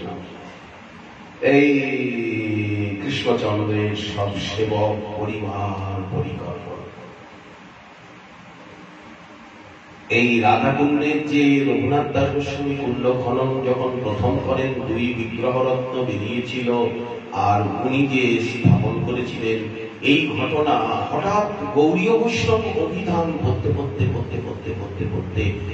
মহর্ষি প্রবর হরিদাস দাসজি মহারাজ, উনি ত্রিকালজ্ঞ ঋষি, তা না হলে যা কেউ জানে না এইরকম প্রাচীন সমস্ত কথা উনি ওনার গৌড়ীয় বৈষ্ণব অভিধানে, গৌড়ীয় বৈষ্ণব সাহিত্যে, ওনার গ্রন্থে, অথচ উনি সর্বত্যাগী মহাপুরুষ। কোথা থেকে? ওনার একজন শিষ্য ছিল না, সেবক ছিল না, কিছু ছিল না, দারিদ্রতার চরম। তার ভিতরেও উনি কিভাবে যে এইসব সংগ্রহ করেছেন, ভাবলে হতবাক হয়ে যায়। ওনার গ্রন্থ পড়তে পড়তে আপনারা দেখুন, গৌড়ীয় বৈষ্ণব অভিধান, এই পরম সত্যটা উনি গ্রন্থে লিপিবদ্ধ করেছেন। যখনই এই কথাটা পড়েছি, তখনই আকর্ষণ অনুভব হয়েছে। প্রায় রাধাকৃষ্ণের দর্শনে এই শরীরটা, এই গোবর্ধব, এই পশুটা প্রায় রাধাকৃষ্ণের দর্শনে যায়। এত প্রাচীন রাধাকুণ্ডের সর্বপ্রাচীন মন্দির। তখন আমাদের সঙ্গমে কোনো মন্দির ছিল না। সঙ্গমের যে মন্দির গিরিধারী হালে হয়েছে, তখন সঙ্গমে কোনো প্রাণগোপাল গোস্বামী পাদের সঙ্গে যে সঙ্গমের চিত্র রয়েছে 1930 সালে, যে প্রভুপাদ প্রাণগোপাল গোস্বামী এবং সমস্ত আমাদের পরাৎপর গুরুপাদ পদ্মশ্রী পণ্ডিত অদ্বৈত দাস বাবাজি মহারাজ, তখন মহান্ত ছিলেন নরহরি দাস বাবাজি মহারাজ, কৃপাসিন্ধু বাবা ভাগবত নিবাসের, উনি পরপর 5 মূর্তিকে, উনি রাধাকুণ্ডে আসতেন না, উনি ঘরের থেকে বেরোতেন না, উনি ভাগবত নিবাসে ওনার কুটিরের বাড়িতে উনি যেতেন না, কিন্তু পরপর 5 মূর্তিকে উনি এখানে মহান্ত বানিয়েছেন। এই ওনার এতটা ভজন শক্তি, এত মহামনা, এত বড় হৃদয়ের ব্যক্তি ছিলেন উনি। আচ্ছা, সেই যে গ্রুপ ফটোটি রয়েছে 1930-এ, সেখানে দেখবেন সঙ্গমের চিত্রে কতগুলো গাছ, চারিদিকে সঙ্গমেও গাছ ছিল, বৃক্ষ ছিল, আর ওই সাদা রাসমণ্ডপ, ওটি হচ্ছে গিরিধারীর রাসমণ্ডপ, আর ওই ঝুলন, ওই যে দেখবেন পাথরের একটা ঝুলন রয়েছে, আর প্রথম ওদিক থেকে নামতে গেলে একটা সুন্দর 2 সখী 2 পাশে মালা নিয়ে দাঁড়িয়ে আছে, একদম ওই সঙ্গমের ওই মদন মোহনের পিছন দিয়ে নামতে গেলে ওইটুকু। আর সাদা যে শ্বেত পাথরে এখনো বাংলায় লেখা আছে, ওটা হচ্ছে রাসমণ্ডপ। আর ঝুলনের সময় রঘুনাথ দাস সাইপাল আদর করে যে গিরিধারীকে ঝোলাতেন তার জন্য একটা ঝুলন রয়েছে। আর এই দিকে একটা প্রাচীন রাধাকৃষ্ণ আঁকা আছে পাথরের, আর ওখানে বেশ গাছ ছিল। প্রভুপাদ সেইখানে বসে সমস্ত কুণ্ডবাসী বৈষ্ণব, বৃন্দাবনবাসী বৈষ্ণবকে নিয়ে 1930-এ তিনি হাইকোর্টে ডিগ্রি আনার পর যে ফটো তুলেছিলেন, বা আমরা তো পুরো ওনার জীবনী আলোচনা করতে পারলাম না, আবার সময়ান্তরে ওনার অপূর্ব চরিত শুধু আস্বাদন করব। তার যে 1930-এর যে গ্রুপ ফটোটা রয়েছে তাতে দেখবেন সেকালের সংগ্রহের চিত্র। আচ্ছা, সেকালের কঙ্কণের চিত্র, সেকালে রাধাকুণ্ডের যে প্রাচীন চারিদিকে বৃক্ষাবলী মণ্ডিত যে চিত্র, কতগুলো চিত্র সেখানে রয়েছে। প্রভুপাদ যে কুণ্ড সংস্কার করেছেন তার সব রুচির চিত্র, সেগুলি ঐতিহাসিক দিক থেকে খুবই গুরুত্বপূর্ণ। তো যাই হোক, শাস্ত্র অনুশীলনের সঙ্গে সঙ্গে ব্যক্তিগত ভাবে প্রত্যক্ষ ভাবে সাধু সঙ্গ, আনুগত্য, হাতে ধরে সেবা শিক্ষা একান্ত প্রয়োজন। তা না হলে জীবনে বাস্তবে কিছুই লাভ করা যায় না। এটাই হচ্ছে এতগুলো কথার সার বক্তব্য। সনাতন গোস্বামীপাদ তিনি শাস্ত্র অধ্যয়নের সঙ্গে সঙ্গে, বাদশাহের চাকরির সঙ্গে সঙ্গে, এত বড় পরিবার পালনের সঙ্গে সঙ্গে, এক প্রধানমন্ত্রী পদ এই দায়িত্বের সঙ্গে সঙ্গে উনি নিরন্তর ভাগবতে ডুবে থাকতেন। যেদিন উনি স্বপ্নে দেখলেন যে কেউ ওনাকে ভাগবত অধ্যয়নে আদেশ করছে এবং ভাগবত স্বপ্নে এসে দিয়ে গেল, সেই দিনই পূর্বাহ্ন বেলায় এক ব্রাহ্মণ এলেন, বৃদ্ধ, বললেন আমার কাছে প্রাচীন এই ভাগবতের পুঁথি রয়েছে, তালপাতা, তো আমি তো এখন বৃদ্ধ হয়েছি, তুমি এই ভাগবতের অধ্যয়ন করো, অনুশীলন করো। এই বলে ব্রাহ্মণ, সেকালের দিনে তো ছাপা গ্রন্থ ছিল না, ম্যানুস্ক্রিপ্টস, তাও তুলট কাগজ ছিল না ভারতবর্ষে, সেকালে কাগজ আসেনি। তুলট কাগজ এলো সম্রাট আকবরের সময়ে, যখন আকবর জীব গোস্বামীপাদকে দর্শন করতে এলেন, বারবার আসেন, তারপরে জীব গোস্বামীপাদকে নিয়ে গেলেন, তখন ওনার আগ্রার প্রাসাদে যে যমুনা বলো না গঙ্গা বলো, কে শ্রেষ্ঠ, এই নিয়ে বিবাদ হলো। তো একটা সমাধান কিছুতে হয় না। পণ্ডিতরা দুই দলে বিভক্ত হয়ে কলহ করতে করতে রাজার কাছে, বাদশাহের কাছে বললো, বাদশাহ বললো আমি কি জানি, আমি কি জানি, আপনাদের এইসব ব্যাপার আমি কি জানি, আপনারাই তো সমাধান করবেন যে গঙ্গা শ্রেষ্ঠ না যমুনা শ্রেষ্ঠ। পণ্ডিতদের সমাধান হয় না। তখন একজন দরবারে বলল যে জাহাপানা, এখানে যে বৃন্দাবন রয়েছে, আপনি যাকে ফকিরাবাদ নাম দিয়েছেন, সেখানে জীব গোস্বামী নামে একজন বিদ্বান আছেন, সর্বত্যাগী, বৃক্ষতলবাসী, উনি যমুনার কূলেই থাকেন সবসময়, গোবিন্দ ঘাটে। বৃন্দাবনে ভ্রমর ঘাটের পরে হচ্ছে চিরঘাট, না, ভ্রমর ঘাটের পরে গোবিন্দ ঘাট, বা ভ্রমর ঘাটের পরে চিরঘাট। চিরঘাটে মহাপ্রভু স্নান করেছেন। যে কদম্ব বৃক্ষ আছে না, কদম্ব বৃক্ষে সব উপরে শাড়ি টাড়ি কাপড় টাপড় পেতে দেওয়া। তারপরে হচ্ছে সম্ভবত ঝাড়ুমন্ডল ঘাট, সিদ্ধ বলরাম দাস বাবার ভজনস্থলী সমাধি, ওখানে মন্দিরে যাতার উপরে অদ্বৈত প্রভুর চরণ চিহ্ন রয়েছে। ঝাড়ুমন্ডল ঘাটের পরে হচ্ছে গোবিন্দ ঘাট। এই গোবিন্দ ঘাটে এটা বর্তমানে যে গোবিন্দদেবের মন্দির রয়েছে, সেই গোবিন্দদেব পরপর ৩-৪টি মন্দিরে ছিলেন। বৃন্দাবনে যে উনি যতদিন ছিলেন পরপর ৩-৪টি মন্দিরে ছিলেন। সেই মন্দিরগুলো এখনো তার চিহ্ন রয়েছে। যে প্রাচীন মন্দির গোবিন্দদেবের হাভেলি বলে, সেই মন্দিরের মুখ ছিল মথুরার। এখন যে গোবিন্দদেবের মুখ মন্দির, এটি তৈরি হয়েছে প্রায় ১৫০ বছর আগে।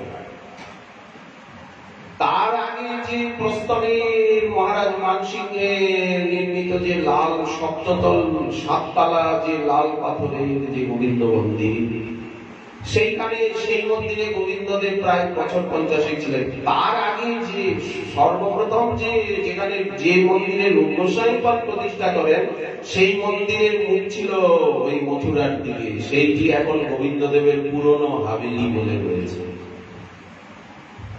এগুলো খুঁটিয়ে খুঁটিয়ে খুঁটিয়ে খুঁটিয়ে এই কথাগুলো জানা গেল কি করে? জয়পুরে গোবিন্দদেবের মন্দিরের থেকে প্রকাশিত একখানা প্রাচীন গ্রন্থ রয়েছে। সেই গ্রন্থেতে গোবিন্দদেব কোন মন্দিরে কতদিন ছিলেন, কিভাবে উনি ধীরে ধীরে কোন জায়গায় থেকে থেকে থেকে থেকে কত সালে উনি যে জয়পুরে গেলেন, জয়পুরে এসে যে উনি কনক ঘাটিতে প্রথম পাহাড়ের নিচে ছিলেন, পরে তৃতীয় জয়সিংহ মহারাজ যখন এই জয়পুর নগর পত্তন করলেন, তখন উনি মহারাজের বাগিচায়, জয়সিংহ বাগিচায়, একটা মহারাজের রাজপ্রাসাদের বাগান, সেই বাগানের ভিতরে সিটি প্লেস ওর নাম, ওটা রাজার বাড়ি। এই তো কিছুদিন আগে রাজমাতা গায়ত্রী দেবী উনি অন্তর্ধান হলেন। উনি কুচবিহারের রাজার মেয়ে ছিলেন, বাঙালি শরীর ছিল না। আচ্ছা, উনি জয়পুরে খুব মাননীয় রাজমাতা বলে পূজিত ছিলেন। উনি গোবিন্দদেবের সেবার সমস্ত তদারক করতেন, পরম ভক্তিমতী ছিলেন। আচ্ছা, উনি যখন প্রাপ্তি হন, সারা জয়পুর শহর ভেঙে পড়েছে রাজমাতার প্রতি শ্রদ্ধা জানাতে। তো বর্তমান যে গোবিন্দদেব আছেন, একেবারে রাজা জয়সিংহ উদ্যান, সেই উদ্যানের ভিতরে গোবিন্দদেবের এতদিন কোন প্রাচীন মন্দির করা হয়নি, রাজা করেনি। করণীতে মদন মোহনের মন্দির আছে, কিন্তু গোবিন্দদেব এরকম সাধারণ ঘর। আজকাল যে হল হয়েছে, একবারে ১,০০০-২,০০০ ব্যক্তি দাঁড়িয়ে গোবিন্দকে দর্শন করতে পারে। হল কেন, মন্দির কেন করেনি রাজারা? বললেন বৃন্দাবনের ঠাকুর। একটা প্রবাদ বাক্য আছে, কখন ইচ্ছা হবে উনি আবার বলবেন যে আমাকে বৃন্দাবনে নিয়ে চলো। এখনো জয়পুরের বাসী ধারণা, বৃন্দাবনের ঠাকুর এখানে এসে আছেন, চিরদিন কি জয়পুরে থাকবেন? ওনার কখন আবার ইচ্ছা হবে যে আমাকে বৃন্দাবনে নিয়ে চলো, তো তখন তো আবার ওনাকে বৃন্দাবনে নিয়ে আসতে হবে। তো এই জন্য ওনার প্রাচীন ভব্য, গোবিন্দদেবের প্রাচীন ভব্য মন্দির এমনি সাধারণ ঘরের ঘরে, কোনো চূড়া নেই, কিছু নেই। আর এই যে বর্তমান যে সামনে জগমোহন হয়েছে, এগুলো হালে হালে হালে হয়েছে। এরকম একটা জয়পুরে করণীতে একটা প্রবাদ বাক্য এখনো আছে, বৃন্দাবনের ঠাকুর, ত্যাগীদেব ঠাকুর, কখন ঠাকুরের ইচ্ছা হবে। ঠাকুরের লীলাকে, ঠাকুরের খেলা তো বালকের খেলার মতো। বালকের যেমন যখন যা ইচ্ছা হয় বালক তাই করে। পোলাপান, লোকে বলে পোলাপানের চেষ্টা, তো ঠাকুর তো পোলাপানের মতো, বালকের মতো। কখন ইচ্ছা হবে আবার তখন বলবে যে আমি বৃন্দাবনে যাব, আমি আবার ওই রকম ত্যাগের সেবাই করবো, আমি এই রাজেশ্বরের। ঠাকুর পোলাপানের মতো লীলা করে। তো যাই হোক, সনাতন গোস্বামী পাদ ভাগবত অনুশীলন করলেন, ওখানেই দীক্ষা নিলেন। তারপরে শিক্ষাগুরু, বিদ্যাগুরুগণের নাম উনি উল্লেখ করেছেন। এরা আমার অধ্যাপক, এদের কাছে আমি ভক্তিশাস্ত্র অধ্যয়ন করেছি। রামকেলিতে মহাপ্রভুর দর্শন পেয়ে ওনারা ত্যাগ ভক্তি লাভ করেছেন। এতদিন যে ভক্তি ছিল, এত দান ধ্যান করতেন, এত রাজকর্ম করেছেন, কিন্তু যে সংসার ত্যাগ করে সর্বত্যাগী হয়ে যে ভজন করব, এই ভাব অন্তরে ছিল না। মহাপ্রভুকে রামকেলিতে দেখবার পরেই এই ত্যাগ ভক্তি, যেটা এই ত্যাগ ভক্তির কথা আমরা বিগত দিবসে আলোচনা করেছি, যে একটা ভক্তি, একরকম ভক্তি আছে গৃহস্থ আশ্রমে থেকে চাকরি বাকরি করে, ব্যবসা বাণিজ্য করে, মন্দির রয়েছে, দান ধ্যান সেবা দক্ষিণা, বড় বড় নানা রকম নাম যজ্ঞ, কথা যজ্ঞ, দান যজ্ঞ, প্রসাদ যজ্ঞ সমস্তই হচ্ছে, কিন্তু মনের লক্ষ্য হচ্ছে যে ব্যবসা বাণিজ্য যাতে আরো বাড়ে, টাকা পয়সা আরো বাড়ে, আশীর্বাদ করবেন যেন এইরকম আপনাদের সেবা করতে পারে, দয়া করবেন যেন এইরকম বছর বছর আপনাদের সেবা করতে পারে, বলে না, দয়া করবেন যাতে ব্যবসা বাণিজ্যে একটু অসুবিধা হচ্ছে, ব্যবসা বাণিজ্য দয়া করবেন আমার ছেলেপেলেরা যাতে আমার এই ধারাটাকে রাখে। তারা পরম মাননীয়, কিন্তু লক্ষ্য উদ্দেশ্য হচ্ছে যে ঘর সংসার সবাই সুস্থ থাকুক, আমার নাতিকে একটু হরিনাম শুনিয়ে দেন।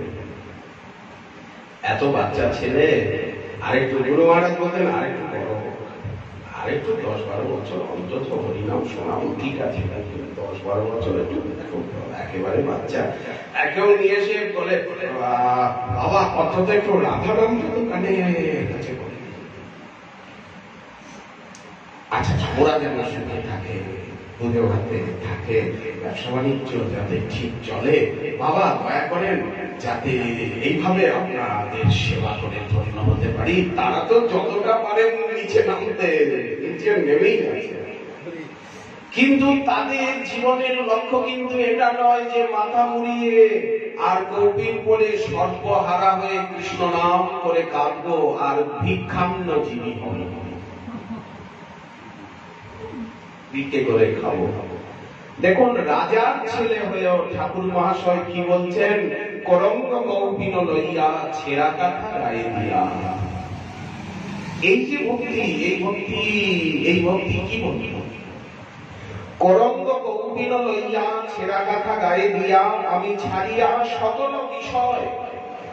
আমার সঙ্গে অর্থ সম্পর্ক থাকবে না, জনসম্পর্ক থাকবে না, পদ সম্পর্ক থাকবে না, কথাবার্তার সম্পর্ক থাকবে না, কারণ কথাবার্তা বলতে গেলেই অপরাধ হবে, অহংকার অভিমান হবে। যদি আমার কোন পদ সম্পর্ক থাকে তাহলে আমি তৃণাপতি শ্লোকের যাজন করতে পারবো না। যেমন আমাদের বিরোধটা বলছেন যে সকলকে অবিচারে সম্মান করবে, ওই যে অবিচার শব্দ যে মুরারিদাস শিখাচ্ছেন যে অবিচারে এরকম সাধু সেবা করো, হাতে এরকম সাধু সেবা করো, এরকম সাধু সেবা করো। আমার তো বয়স, ওরা দুদিন পরে পরে ডায়ালিসিস হচ্ছে, 2-3 দিন পরে পরে, সবসময় কাঁদেন, রাত্রে ঘুমান না, ঠিক মতো প্রসাদ পান না, আর ওই একা বসে আছেন, কেউ গেল তার সঙ্গে কথাই বলছেন, কাঁদছেনি, এদের নার্ভের উপরে একটা চাপ পড়ে না, কথা বললে নার্ভের উপরে চাপ পড়ে না, কান্নাকাটি করলে একটা নার্ভের উপরে অ্যাবনর্মাল হয়ে যায় না মানুষ, প্রেশার বেড়ে যায় না, কথা বললে প্রেশার বেড়ে যায়, ঠিক মতো না ঘুমালে সুগার এবং প্রেশার সঙ্গে সঙ্গে বেড়ে যাবে, নার্ভের উপরে চাপ পড়বে। এই তার মধ্যে ওনার আবেশ এসে গেছে, উনি ভাবছেন যে ভানিহারা হচ্ছে, 64 ঘন্টায় ভোগ না করছে, যেমন উনি সুস্থ ভাবে এদিকে বুড়ি আসছে, এদিকে ঘরের মধ্যে উনি একা বসে আছে, কেউ নেই, এর ভিতরে ওনার আবেশ এসে গেছে, উনি ভাবছেন যে সকলে পোশাক পাচ্ছে,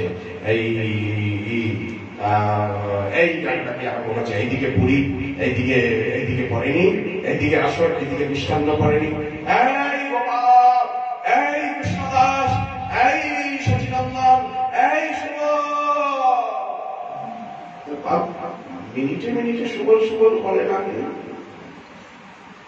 ওই যে কোনো একটা আচ্ছন্ন সারা জীবন যে ব্যক্তি যা কিছু করে তার সেই যখন শরীর অবশ হয়ে যায় তখনও তো সেই ভাবটাই চলতে থাকে না, সেই চিন্তাটা। উনি ভাবছেন যে ভান্ডারা চলছে, এদিকে হাজার হাজার সহ্য করতে ভান্ডারা চলছে, একেবারে লম্বা লাইন, ওই সিদ্ধ জগন্নাথ দাস বাবা, ওই ওই ওই ওই ওই ওই।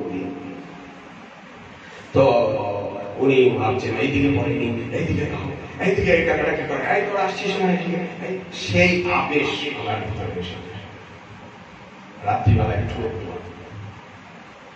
মঙ্গল আরতি দেখে বলেন কি, আমি মণিপুর ঘাটে গঙ্গায় স্নান করবো। বৃন্দাবনে বসে মঙ্গল আরতি 4:30টায় পুরানি ঘরে রয়েছে, চেয়ারে নেমে গেছে, চেয়ারে ওইভাবে সজ্জার থেকে উঠে এসে সকলে প্রণাম করেছে। এইবার বলছে যে আমাকে আজকে চলো মণিপুর ঘাটে স্নান করব গঙ্গায়। বৃন্দাবনে বসে সকালে মঙ্গল আরতিতে কিছুতে বুঝতে পারছি না যে আমি বৃন্দাবনে মণিপুর ঘাটে স্নান করব। তারপরে বলছে শোনো, রাধা বল্লভ মন্দিরে আজকে রাত্রে ভালো করে ভোগরাগের ব্যবস্থা করো, সাধু সেবার ব্যবস্থা করো। তারপরে হচ্ছে যে দেখো তো নবদ্বীপে আরো অল্প পয়সায় জায়গা জমি কি পাওয়া যায়, আরো সাধুদের জন্য আরো জায়গা জমি দরকার।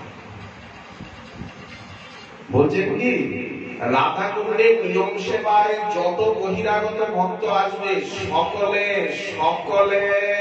যাতে নিঃশুল্ক দুবার প্রসাদ পায় এবং থাকার জায়গা যেন সকলের নিঃশুল্ক হয়।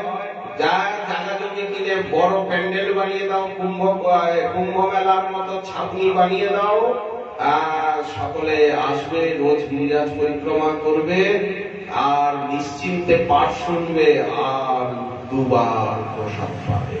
ব্যবস্থা করো, আমি আছি, আমি সব খরচা দেবো, আমি আছি। বলি আপনি কতদিন থাকবেন? আমাকে বলছে ব্যবস্থা করো, আমি আছি। আমি বললাম কদিন আপনি থাকবেন? আপনি জন্ম আমাদের বুকের ভিতরে থাকতে পারবেন, কাছে থাকবেন, শক্তি দেন। আমিও দুষ্টু, আমিও বড় বাচ্চা, আমি শক্তি দেন, মাথায় হাত দেন, শক্তি দেন, বলেন বুকের ভিতরে থাকবেন। যখনই চিন্তা করবো আপনি কাছে আসবেন, আপনি কাছে থাকবো, বলে থাকবো, এগুলি আমার লক্ষ্য উদ্দেশ্য, তোমরা ছাড়া কে আছে, থাকবো। কাঁদতে বলছেন কোন ছলনা নেই, কোন মিথ্যা প্রবঞ্চনা, অহংকার, অভিমান, দাম্ভিকতা, ছলনা, হিংসা, দেশের লেশ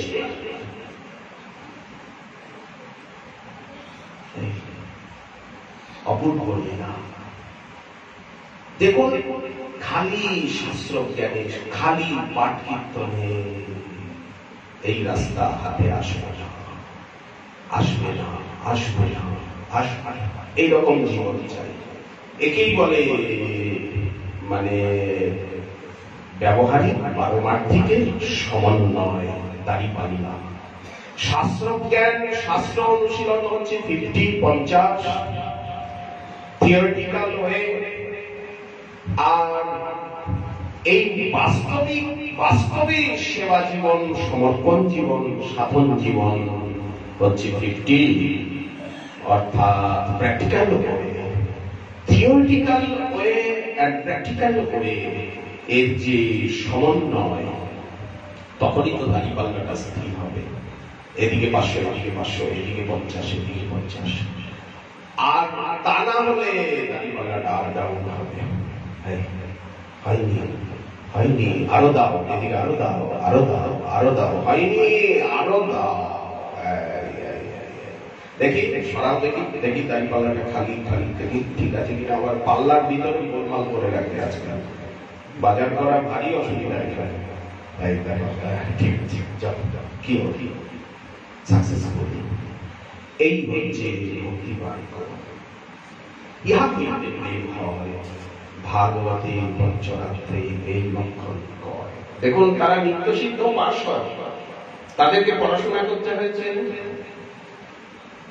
সাধন করতে হয়েছে, মহাপ্রভুর দর্শন পেয়ে রামকেলিতে ত্যাগ ভক্তি, এই যে বলা হচ্ছিল করঙ্গ কৌপিন লইয়া ছেঁড়া কাঠা গায়ে দিয়া ছাড়িয়া সকল বিষয় কৃষ্ণে অনুরাগ হবে, ব্রজের নিকুঞ্জে গিয়া করিব নিজালয়, হরি হরি ফলমূল বৃন্দাবনে খাব দিবা অবসানে ভ্রমিয়া হইব উদাসীন শীতল যমুনা জলে।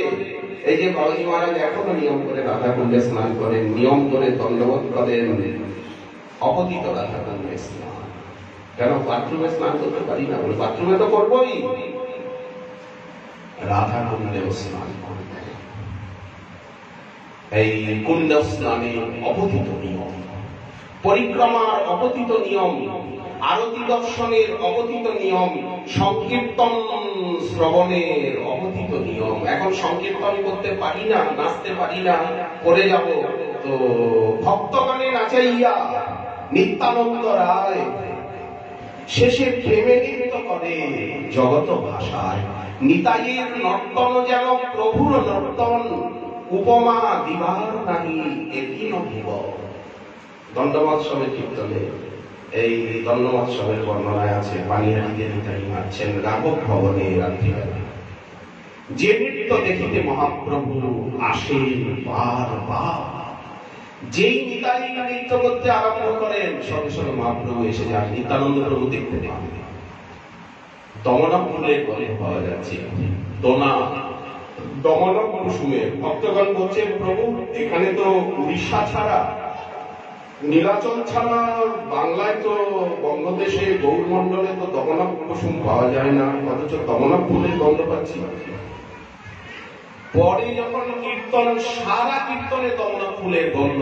পরে নিত্যানন্দ প্রভু অনেক জিজ্ঞাসার পরে রাঘবকে বলেন, শোনো রাঘব, সবসময় আমাকে বিরক্ত করো, খোঁচাও। মহাপ্রভু এসেছিলেন, ওনার গলায় ছিল দমনা কুসুমের মালা, তাই তোমরা পুরো সংকীর্তনের সময়ে সবাই দমনা ফুলে গন্ধ পাচ্ছি। দেখুন চৈতন্য ভাগবত এরকম অলৌকিক সব বর্ণনা রয়েছে। কদম ফুলের গন্ধ পাওয়া যাচ্ছে। এখন তো বর্ষাকাল না, এখানে তো কদম গাছ নাই, এখানে কীর্তন হচ্ছে, চারিদিকে বাতাবি লেবুর গাছ, বাতাবি লেবুর গাছ। নিত্যানন্দ প্রভু বললেন আমি কদমের মালা পরবো। তো কদমের মালা এখন বর্ষাকাল নয়, কদম ফুলের সময় নয়, আর কেলি কদমের গাছ এখানে নেই। নবদ্বীপে অনেক কেলি কদমের গাছ আছে, অনেক তমাল গাছ আছে। নবদ্বীপ যে অভিন্ন বৃন্দাবন তার প্রমাণ, নবদ্বীপে অনেক তমালের গাছ আছে, প্রাচীন প্রাচীন স্থানে অনেক কেলি কদমের গাছ আছে। দেখুন দিয়ে ভজন কুটিরা। আচ্ছা, তখন নিত্যানন্দ প্রভু বলছেন আমাকে কদম ফুলের মালা পরাও। কোথায় কদম ফুল? তখন নিত্যানন্দ প্রভু বললেন যাও না, বাতাবি লেবুর গাছে কদম ফুল ফুটে আছে। বাতাবি লেবুর গাছে কদম ফুল ফুটে আছে? সত্যি সারা বাতাবি লেবুর গাছগুলো কদম ফুলে ভরা। এর কদম ফুলে বলে কদম্ব বনে আমার বসতি, সবচেয়ে প্রিয়তম ফুল হচ্ছে আমার কদম্ব ফুল, কদম্বের মালা। এই কদম গাছ দেখলেই, কদম ফুল দেখলেই এই সব কথা তখন মনে পড়ে। ফুটাইলা কদম্ব ফুল জাম্পিরের গাছে, বৈষ্ণব বর্ণনায় এসেছে। এইরকম অলৌকিক গৌরাঙ্গ অনেক লীলা। মার্কণ্ডেয় সরোবরে শ্বেত গঙ্গায় স্নান করলেই যে প্রেম হয়, স্নান করে দেখুন প্রেম হয় কিনা।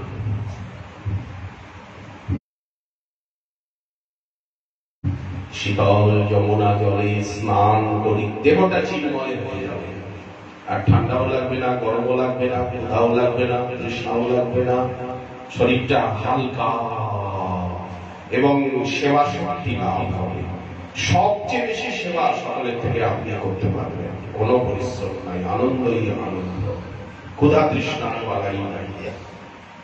একটু কোনো মতে একটু আহার করলেই হয়, একটু 2-3 ঘন্টা ঘুমালেই হয়। ঘুম না হলে চোখ বুঝে থাকলেই ঘুমের কাজ হয়ে যায়। নিদ্রা, সমাধি, স্থিতি, তখন সমাধিটাই নিদ্রা।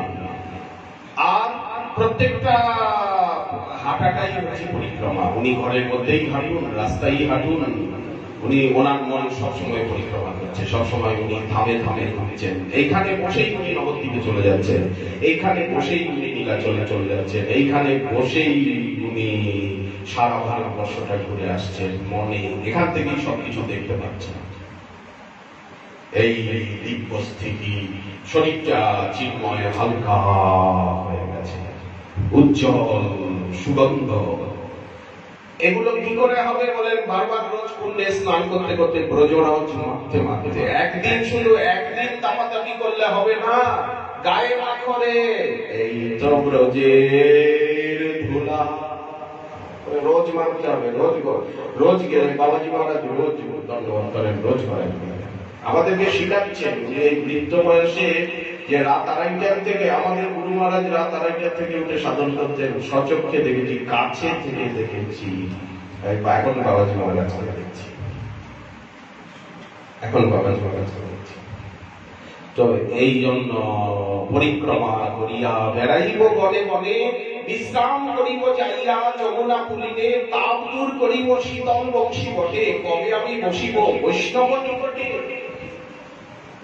এই যে বৈষ্ণবের কাছে গিয়ে, মহাপুরুষদের কাছে গিয়ে যে বসেছে, কি আনন্দ! গুরু মহারাজজির কাছে গিয়ে যে বসে কি আনন্দ পেয়েছি! 40 বছর তাকে পেয়েছিলাম, অতি নিকটে থেকে। কিন্তু কিছু তো নিতে পারলাম না, কিছু তো শিখতে পারলাম না, কিছু তো বুঝতে পারলাম না, কিছু তো পেলাম না। বঞ্চিত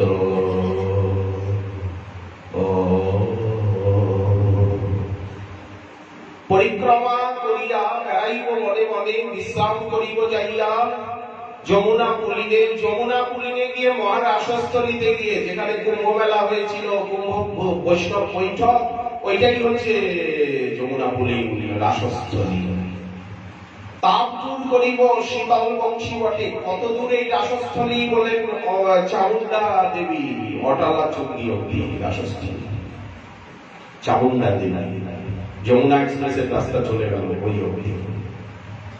একেবারে কোথার থেকে আরম্ভ হলো বলেন? কেশিঘাটের পরের থেকে রাসস্থলী আরম্ভ হলো, একেবারে চামুন্ডা পঞ্চকোশী পরিক্রমা। এরপরে ওপারটাতে এসে যাচ্ছে যমুনা এক্সপ্রেসের রাস্তা। এই তাপ দূর করিব শীতল বংশী বটে, কবে আমি বসিব বৈষ্ণব নিকটে। রাধাকুণ্ডে শ্যামকুণ্ডে স্নান করি, কবে জুড়াবে পরাণ। রাধাকুণ্ডে স্নান করি, শ্যামকুণ্ডে রহিব পড়িয়া। এই যে ভক্তি, এই ভক্তি হচ্ছে ত্যাগ ভক্তি। এই ভক্তি যে লাভ করেছে, সে বলবে না যে বাবা আমার নাতি মাথায় একটু হাত, বাবা আমার বাড়ি একটু চলন রাখে, আমার যাতে ব্যবসা করতে, বাবা সবসময় সেবা করবে, আমার হাতে একটু আপনি একটু মাথায় একটু, আমার বউয়ের শরীরটা ক্যান্সার হয়েছে, আমার বউয়ের একটু রাতারাতি একটু খুশি দেয়, একটু এইসব কথা এরা আর এদের মুখ দিয়ে বেরোবে না। এদের যে ভক্তি, সেই ভক্তি আমাদের লক্ষ্য ভক্তি। এই ভক্তি মহাপ্রভু কখন পেলেন? বলি এই ভক্তি মহাপ্রভুর কাছ থেকে কখন পেলেন সনাতন গোসাইপাদ? যখন রামকীর্তে ওনাকে দর্শন করলেন।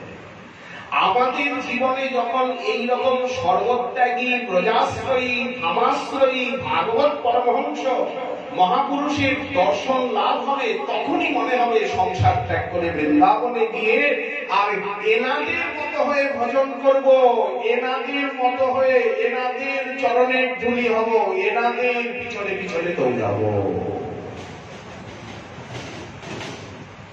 এই ভাবরত্ন মহাপ্রভুকে দর্শন করে সনাতন গোসাইপাদের আসছে। তারপরেই তো গৃহত্যাগ লীলা, কারাগারে বন্দী লীলা, গৃহত্যাগ লীলা। শ্রীমৎ মহাপ্রভুর কৃপা।